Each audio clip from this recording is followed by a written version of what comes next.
შუადღემშვიდობის. დიდი მადლობა ძალიან საინტერესო შეკითხვისთვის და გადასარევი მიმოხილვისთვის, რომელიც უძღვოდა ამ შეკითხვას. მე ნამდვილად ვისიამოვნე ყველა იმ ციტატით, რომელიც პროპაგანდისტებს კულტურის, ეგრეთ წოდებული კულტურის ვილაპარაკოთ მაგაზე, ძალიან საინტერესო მიმართვების ციკლი იყო. ნამდვილად შემიძლია ასევე გავაგრძელო ამაზე, მაგრამ ეხლა რაც შეეხება ჩვენ სამშობლოს. დიახ, ანუ პირველ რიგში მე ორი მიმართულებით გავშლიდი ამ თემას. პირველი ეს არის, რა თქმა უნდა, როდესაც ესეთი პარამილიტარისტური ან რაღაცა ძალადობრივი ჯგუფების ანონსი ხდება სახელმწიფოს მხრიდან, თუნდაც ავტოკრატიული სახელმწიფოს მხრიდან, მაშინ ესეთი ქვეყანა, ესეთი სახელმწიფო ინსტიტუტები, ესეთი ძალაუფლება თავს არ გრძნობს მყარად. ეს არის ჩვეულებრივად მეცნიერულად დადასტურებული ფაქტი, ძალიან ბევრი მაგალითი შემიძლია ამის მოგიყვანოთ. არის შიდა შფოთვები, არის შიდა გადანაწილებები, არის თემები საინფორმაციო ნაკადის გაძლიერების ერთ-ერთი ყველაზე ისეთი გამოცდილი პროპაგანდისტული მეთოდი, რომელიც ახალი არ არის და თქვენ ნამდვილად ამაზე ყურადღება გამახვილეთ და რა თქმა უნდა იმ პრობლემების გადაფარვა, ჩაფარცხვა, იმ პრობლემების უკანა რიგში გადაწევა, რომელიც არის ჩვენი საქართველოს მოქალაქეებისთვის ძალიან მნიშვნელოვანი და უსაფრთხოების საკითხი და მე აქ მინდა დავსვა აუცილებლად კითხვა, რომელიც და გამოვიყენო თქვენი ეთერი, იმიტომ რომ მე სულ ამ კითხვას უბრუნდები ძალიან ხშირად რამდენიმე დღის განმავლობაში. თემა, რომელიც თითქოს უნდა რომ დავივიწყოთ ძალაუფლებამ, ეს არის 17 წლის ახალგაზრდის მკვლელობის თემა. და მე თქვენ იცით, რომ ამ კითხვებზე ვერცერთი პასუხი ვერ მივიღე შინაგან საქმეთა სამინისტროდან, ვერ მივიღე პროკურატურიდან, თუ რატომ ვერ მოხერხდა წლების განმავლობაში ძალიან პრობლემური ადამიანის სახლში არსებული შეიარაღების ამოღება, მათ შორის შაშხანა, ცეცხლსროლი იარაღი, მაშინ, როდესაც ესეთი სამუშაოები, როგორც ჩანს, პროფილაქტიკური სამძებრო წესით ჩატარებული იყო და ამასთან დაკავშირებით ბაზაში ძალიან ბევრი ინფორმაცია შეიძლება მოიძებნოს. რატომ არ გვაჩვენებენ ცნობებს, რატომ ამბობს პროკურორი იმას, რომ თქვათ, ფსიქიკურ პრობლემებზე დაყრდნობით სამედიცინო ცნობა არ არსებობდა ამ ადამიანის პირად საქმეში, იმიტომ რომ ჩვენ ხო ძალიან კარგად ვიცით და კანონი გვეუბნება ერთ რამეს, რომ იარაღის ფლობა არ შეუძლია 18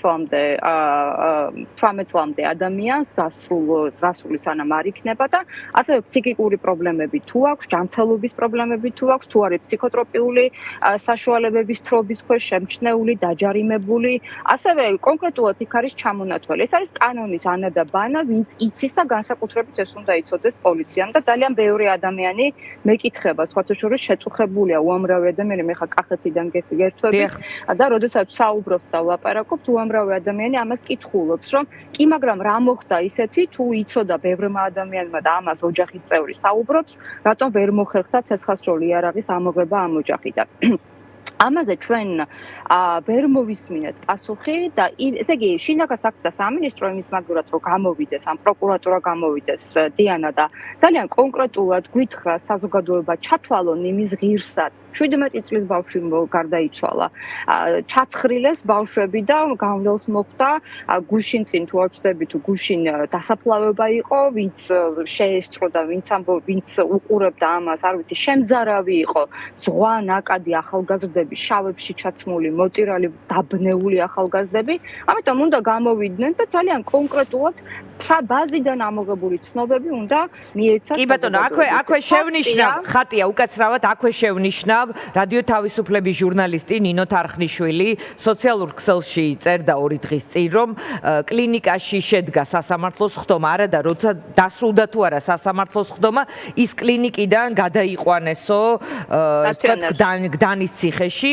ეს ნიშნავს, რომ ისე იყო, რომ შესაძლებელი იქნებოდა თქვა სასამართლოშიც მიყვანა, რახან მალევე მოხდა, მოკლედ შეიძლებოდა ისე მომხდარიყო, რომ ჩვენ დავსწრებოდით ამ სხდომას და გაგვეშუქებინა, მოკლედ როგორც ჩანს, რაღაცნაირად ეს ფაქტიც მეტყველებს, რომ არიდეს მედიის დასწრებას კონკრეტული სხდომა, თუ ის არ დაიხურებოდა რამე სხვა მოტივით. სინამდვილეში ქავტონდიანა ეს არის უმნიშვნელოვანესი კითხვები, რომელზეც ახლა მე და თქვენ საუბრობთ. ეს არის კითხვები, რომელზეც თუ ჩვენ პასუხი არ გვექნება, მაშინ შეგვიძლია ვივარაუდოთ საქართველოს არ ყავს ელემენტარული არც ერთი სახელმწიფო ინსტიტუტი, რომელიც დაიცავს ჩვენი შვილების ძალიან ესე ვთქვათ უსაფრთხოებას, ხო? ანუ ეს ყველას აწუხებს, ყველა დედას აწუხებს, მე მაწუხებს, თქვენ გაწუხებთ, ყველა ადამიანს და მით უმეტეს ახლა მე გუშინ წინ კახეთის გზატკეცილზე როდესაც მოვდიოდი, ორი ავარია შემდგა, ორი ავარია ქავტონდიანა, არც ერთი პატრული, მაგრამ ორი ავარია. ხა პატრული იყო ავარიის ადგილას, მაგრამ ესე კონტროლი, რომელიც ძალიან მნიშვნელოვანია იმ ადგილებში, სადაც შეიძლება სიჩქარის გადამეტება იყოს და ეს რაღაცნაირად ეს ადამიანების სიკვდილიანობა უბრალოდ სტატისტიკაში გადავიდა.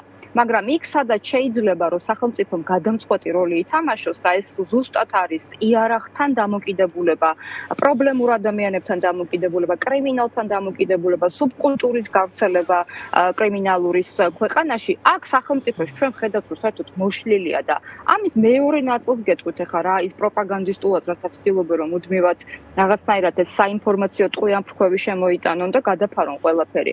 ეხლა პოლიცია გასაგებია ჩემი დამოკიდებულება მე არ ვარ ხა ძალიან მაღალი აზრის დღევანდელ საქართველოს პოლიციაზე სხვადასხვა მიზეზების გამო და ძალიან წუხვა რაც ჭირს ბევრი მიმართულებით საქართველოს პოლიციას, მაგრამ ნამდვილად არ მემეტება საქართველოს პოლიცია და იქ დარჩენილი რამდენიმე ასეული შეიძლება ღირსეული ადამიანი იმისთვის რომ ესე არ ვიცი ბიძინა ივანიშვილის თუ ბერა ივანიშვილის თუ სუსის თუ რა ვიცი კონკრეტულად მილიტარული პარა ძალადობრივი დაჯგუფებების ასე ვთქვათ დაჯგუფებებმა თავში ჩაარტყან. ეს ხო სახელმწიფოს მიმტაცებლების მხრიდან იყო ძალიან კონკრეტული განაცხადი, რომ აი ძალადობრივი დაჯგუფება და აქაც კანონი ჩვენ ცალსახად გვეუბნება, რომ თუ ეს არის ორგანიზებული დანაშაულებრივი ჯგუფის წინასწარ შექმნის მცდელობა, განზრახ-მცდელობა, რომელიც აანონსებს ან რომელსაც ჩაფიქრებული აქვს ისეთი დანაშაულის ან ისეთი ძალადობრივი ქმედების ჩადენა, ეს ისჯება 6-დან 12 წლამდე. და ჩვენ არ დაგვავიწყდეს, რომ ძალიან ბევრი პროტესტთან ასოცირებული და ოპოზიციასთან თუ თქვა სამოქალაქო ჯგუფებთან ასოცირებული ადამიანი და ზოგადად ბიძინას კრიტიკოსი ზუსტად აი ამის გამო არის ახლა ციხეში. აი ამ მუხლით არის გასამართლებული. ანუ რა გამოვიდა, რომ ჩვენ არ ვიცით პასუხი 17 წლის ახალგაზრდა რატომ მოკვდა და რა შეიძლებოდა გაეკეთებინა სახელმწიფოს და მაშინ როდესაც აკრიტიკებდნენ ძალიან ბევრს და ჩვენც გვაკრიტიკებდნენ. ამას ბევრი თქვათ, რა ვიცი, წლების განმავლობაში, რომ რატო არ იღებს პასუხისმგებლობა სახელმწიფო. კი, სახელმწიფომ და მათ შორის ინსტიტუტმა უნდა აიღოს პასუხისმგებლობა და უთხრას ადამიანებს, რომ საზოგადოება ჩათვალოს იმის ღირსად, რომ ეს ჩვენ ძალიან კონკრეტულად ვიცოდეთ. და ყველაზე მნიშვნელოვანი, იცით რა, მე ნამდვილად ძალიან შორს ვარ იმ აზრისგან, რომ მარტო თითქოს პროპაგანდისტულად დანაშაულის გადაფარვა იყო, ხო? იმიტომ ძალიან ბევრი ცუდი რამ ხდება ქვეყანაში და სხვათაშორის აი თუ დააკვირდებით, როგორ იყო ვთქვათ პორტუგალიაში, ესპანეთში, ხო? აი სალაზარის ვინც იცნობს სალაზარის მმართველობის პერიოდს და ასე შემდეგ. იქაც აი ესეთ სისტემებში, რომელიც იმდენად ავტოკრატიული ხდება, რომ ვთქვათ ერთი ადამიანი აკონტროლებს ამ ადამიანს ყველაფრის კონტროლი აღარ შეუძლია, ბევრი ქაოტური ძალიან ცუდი ამბავი ხდება. პროპაგანდაც, რა თქმა უნდა, მაგრამ ეს ძალადობა რაღაცნაირად იკრებს თავის ისე ვთქვათ ძალას. კიდევ უფრო ადამიანების ვთქვათ ყველა ნეირონს ეხება, ხო? ეს ძალიან მნიშვნელოვანია.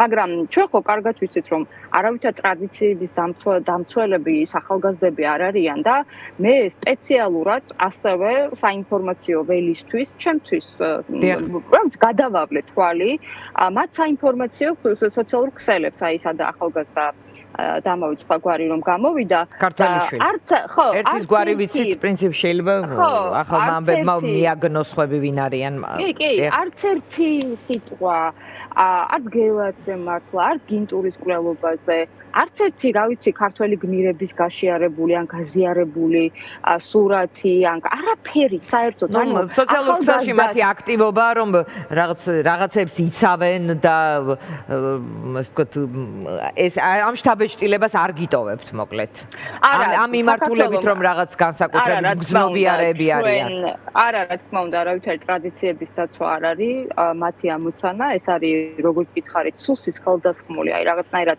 არ მიყვარს დგას ხოლმე კრინობითი სახელები, მაგრამ სუსის და სახელმწიფოში აი ამ რაღაც უსაფრთხოების სექტორის რაღაცა თქვენ ლაბუბუებივით რო დადიან და გამოვლენ და რასაც ელაპარაკებენ რომ იმას საუბრობენ, თორე ეხლა სახელმწიფოს რო არ უნდა არც ძვირფასი ნუდარ-დუმბაძის დაცვა, სახელმწიფოს რო არ უნდა არც ტრადიციების დაცვა, რომელიც მასლაგელათი ინგრევა, სახელმწიფოს რო არ უნდა არც ხალხის დაცვა, ხალხი რა დღეშია მართლა შემოსავალი არ აქვს და ის ორჯერ ჩაქრა მთელ ელექტროენერგია მთელ საქართველოში და ესეც ხო ისაოცრება ქალტონდიანა, ეხლა ეს არ შემიძლია რო არ გითხრათ, ორჯერ ჩაქრა ელექტროენერგია, ანუ გენერაციიდან დაწყებული მიწოდებამდე დამთავრებული სახელმწიფოს სრული კონტროლი აქვს ამ ყველაფერზე, ანუ გენერაცია, მიწოდება, ეს არის სისტემა და ამაზე სახელმწიფო გამოვიდა და თქვა რომ ჩვენ არ ვიცით რატო ჩაქრა ელექტროენერგია და ამისთვის გჭირდება გამოძიება. ანუ ესეც ხო რას ნიშნავს რომ პირველი ჩვენ არაფრად არ გვთვლიან ხალხს, თორე ხა ჩემზე ხო არ არის აქ საუბარი და თქვენზე შეიძლება არ მოვწონდეთ, კი ძალიან,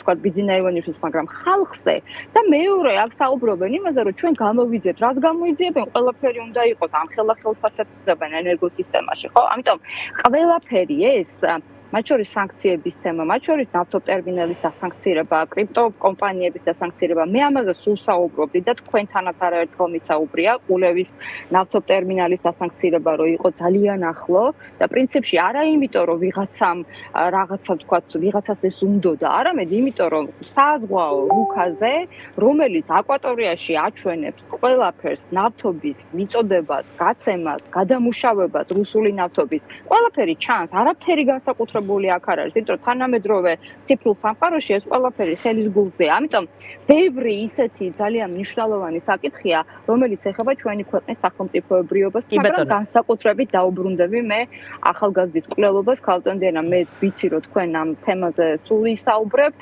და ჩვენ არ უნდა მოვისვენოთ, სანამ არ გავიგებთ კითხვებზე პასუხს. კი ბატონო, მადლობა. ხატია მინდა ერთი თემა შემოვიტანო, შეიძლება ასე ვთქვათ, რაღაც განსაკუთრებულ ავტორიტეტად არ გამოიყურებიან ეს ადამიანები, მაგრამ ჩვენ ვნახეთ, რომ სწორედ მათი ჩივილის საფუძველზე ვგულისხმობ ნეიტრალურ საქართველოს ჩივილის საფუძველზე ლიდერების მთელი წყება საპატიმროდ არის გამწესებული, პროცესი ახლა შეჩერდა, შემოდგომამდე გადავადდა, ანუ არავინ არ იცის კონტექსტის მიხედვით როგორი გადაწყვეტილება იქნება მიღებული, მაგრამ ახლა ისინი საუბრობენ ქვეყნის ევროინტეგრაციის თემის პოლიტიკური მძევლობიდან უნდა გავთავისუფლდეთო და საგარეო პრიორიტეტების დოგმატური ჩარჩოების ნაცვლად რაციონალური მსჯელობა შემოვიტანოთო და ისინი სწორედ ნეიტრალიტეტის თემას განიხილავენ და ამას წინ უძღოდა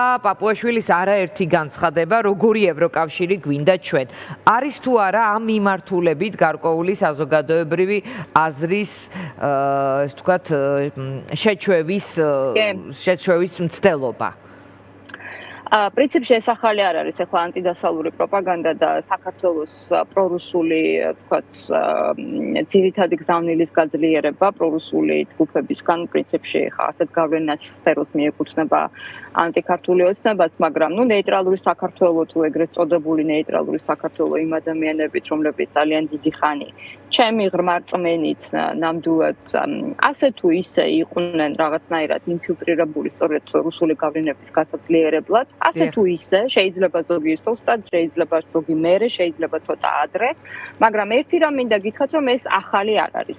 ხა პაპუაშვილის კვალიფიკაციაზე, რომელმაც ისიც არ იცის, რომ უმრავლესობით უკვე მიიღება ძალიან ბევრი გადაწყვეტილებები ევროკავშირში, არ იცნობს რა თქმა უნდა ამ სტრუქტურას, მიუხედავად იმისა, რომ წლების განმავლობაში ხელფას ზუსტად იღებდა ევროკავშირის ერთ-ერთი წამყვანი ქვეყნიდან, რომელსაც რა ვიცი, მთელი ამ თვეების განმავლობაში თვითონ ლანძღავს და აძაგებს, მაგრამ ამას აქვს ერთი მიზეზი.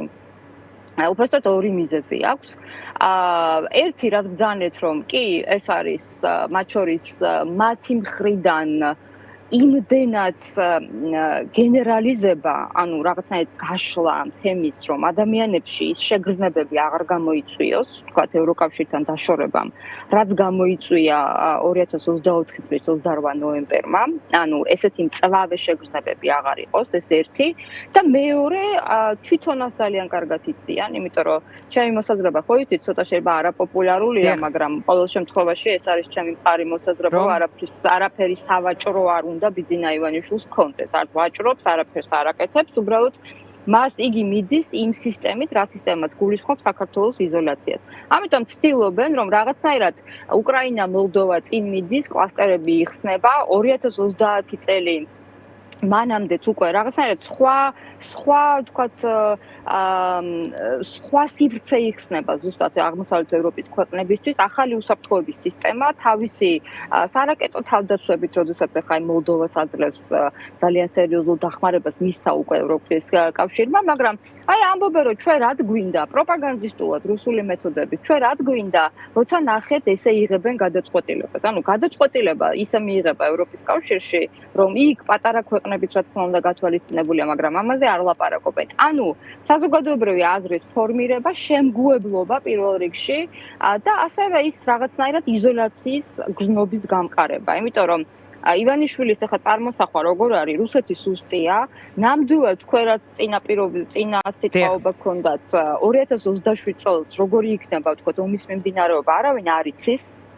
ეს მეტწილად დამოკიდებულია იმ გარღვევებზე, რომელიც აქვს უკრაინას და ნამდვილად მე დარწმუნებული ვარ, რომ მივიხედავად ძიმე შემოდგომისა, რომელიც შეიძლება რაღაც დასასრულის წინა სიტყვაობათაც მივიჩნიოთ ეს კომენტარები და ასევე ტოკაევის განცხადება პუტინის თანდასწრებით. რუსეთის სისუსტე ქალტონდიანია, იმიტომ რომ აქ მართლა ძალიან ძიმე თქვათ ბიუჯეტში მძიმე მდგომარეობა, ეროვნული ბანკი ამას ვეღარ მალავს, სამხედრო ინფრასტრუქტურა ძალიან სერიოზული პრობლემების წინაშეა და ასევე მობილიზაციის ეს ეტაპი, რომელზეც ბევრი ექსპერტი საუბრობს და პოლიტიკოსი და ანალიტიკოსი, რომ თქვათ სექტემბერში, ოქტომბერში დაიწყება და როგორც ჩანს ამისი შესაძლებლობა პუტინს არ აქვს. ამიტომ საქართველოსთვის, ბიძინა ივანიშვილისთვის ეხლა რა გამოდის, ხო, იქ ძლიერი უკრაინა, რაღაცნაირად ამერიკელების თქვათ რეგიონში ინტერესები კვლავ დარჩა და არც არ წავიდა, ამაზე შეგვიძლია ვისაუბროთ მე თქვათ სხვა დროს ახლო აღმოსავლეთში რა ხდება, მაგრამ ამასობაში იმისთვის, რომ საქართველოში ის დარჩეს, შეინარჩუნოს ძალაუფლება, ფული, გავლენები კრიმინალურ სამყაროზე და მე დანამდვილებით შემიძლია ვითხრათ, რომ ბერა ივანიშვილი არის ადამიანი და მისი ოჯახი, ვინც კრიმინალურ სამყაროზე ფლობს თქვათ გავლენას, ანუ ეს ოჯახს მიეწება უკვე ბიძინა ივანიშვილის, ის რომ ფული აკეთოს, აი თქვათ კრიპტოს რასაც აკეთებს კრიპტოზე, რომ უფასო ელექტროენერგია, რომ ადამიანები კარგავენ ელექტროენერგიას, უძვირდებათ, იმიტომ რომ ის ფულს აკეთებს და ამითი მაინინგი რაც არის გამომუშავება. ხო, ეს ყველაფერი რომ დარჩეს, აქ იყოს და ფინანსური და ძალაუფლებრივი რაღაცნაირი სტაბილურობა შეინარჩუნოს, საქართველოს ერთადერთი მდგომარეობა მას წარმოუდგენია მძიმე იზოლაცია. ძიმე იზოლაცია, სადაც არავის არ ვენდომებით და ისედაც ახლა ამდენს დადიან აღმოსავლეთში, ხო? ანუ აი თუ ჩვენ შევხედავთ ნამდვილად აღმოსავლეთში დადიან, ჩინეთიდან ვერაფერი ვერ შემოიტანეს, სინგაპურიდან, რომელიც ერთ-ერთი ყველაზე ესეთი, რა ვიცი, ჰაერში ატყორცნილი ტექნოლოგიებია, ვერაფერს ვერ აკეთებენ, ცენტრალური აზიიდან ვერაფერს ვერ აკეთებენ, იმიტომ რომ საქართველოს ჭირდება ყველას მაშინ თუ არ არის ჩაკეტილი სივრცე, ანუ დედლოკი, როგორც ამბობენ ხოლმე, ბოდიში ამ ბარბარიზმის გამოყენებისთვის. ამიტომ ივანიშვილი ფიქრობს, ახლა მე შევამცირო ეს განწყობები, გადავზარდო რუტინაში, მანამდე ეს საზოგადოება ყვებო აი ამ რაღაცა სისულელეებით, აი ამ რაღაცა მართლა არც მინდა ესე რაღაცნაირად ბევრი ვისაუბრო ამაზე, რომ ადამიანი გამოვიდეს და ცემით დაგვემუქროს და ცემონ მე შემდეგ რაღაცა იუმორისთვის, რომელიც შეიძლება მე არ მომწონს, მაგრამ არ შეიძლება იუმორისთვის ადამიანის ცემა და მასზე ძალადობა და დაიჭირონ ვახოსანაია, დაიჭირონ, არ ვიცი, ჟურნალისტები, დაიჭირონ აქტივისტები არაფრის გამო ამ დროს, როდესაც ჩვენ ტერი ყავს აი აქ, ეხლა აგვისტო მოდის ძალიან მძიმე თვე ჩვენთვის, ტერი ყავს აქ და ვცდილობთ, რომ იზოლაცია რაღაცნაირად გადაფაროს ყველაფრით. იზოლაციაში ჩვენ მომავალი არ აგვაქვს. და იზოლაციაში იქნება ზუსტად ის, როდესაც არც პოლიცია იარსებებს, არც არაფერი სახელმწიფო არ იარსებებს და არც განვითარება არ იქნება. კი ბატონო, ხატია, უნდა დაგემშვიდობოთ, მადლობა. დიახ. დიანა, ჩვენ გამოვლილი გვაქვს 90-იანი წლებიდან. თქვენს და მე ძალიან კარგად გვახსოვს ეს ყველაფერი. ჩვენ თაობასაც, უფრო ახალგაზრდებსაც, უფრო ვთქვათ, რაღაც ასაკოვან ადამიანებსაც, ამიტომ მე დარწმუნებული ვარ, რომ ქართველი ხალხი იმაზე კარგად და გონივრულად ფიქრობს, ვიდრე ეს ივანიშვილს წარმოადგენს. კი ბატონო, მადლობა. მადლობა, ხატია დეკანოიძე პასუხობდა ჩვენ კითხვებს, რეკლამის შემდეგ დავბრუნდებით პირდაპირ ეთერში.